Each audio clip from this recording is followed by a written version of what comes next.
कामगाराचा मुलगा, गावातून सुरुवात आणि आज करोडोंची उलाढाल. हो, बरोबर ऐकलं तुम्ही. सांगली जिल्ह्यातील कडेगाव तालुक्यातल्या सोहोली गावात जन्मलेला एक सामान्य मुलगा. समर्जित रमेश मोहिते त्याचं नाव. इंजिनिअरिंग झाल्यावर नोकरी न करता आपल्या शेतकऱ्यांसाठी काहीतरी करायचं त्याने ठरवलं.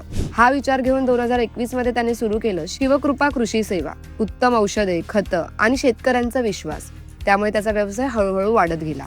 2023 मध्ये पाण्याची अडचण पाहून ड्रीप इरिगेशन सुरू केलं आणि शेतकऱ्यांना 80% पर्यंत अनुदान मिळवून दिलं.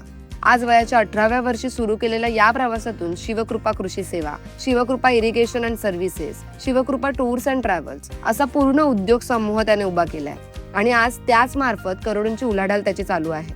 मोठी स्वप्न शहरात नाही, ती गावातही पूर्ण होऊ शकतात. कडेगावच्या या युवा उद्योजकाची यशोगाथा तुम्हाला कशी वाटली आम्हाला कमेंट सेक्शन मध्ये नक्की सांगा. तुम्हाला जर हा व्हिडिओ आवडला असेल तर या व्हिडिओला लाईक करा, शेअर करा आणि महामनी सोशलला फॉलो करायला विसरू नका.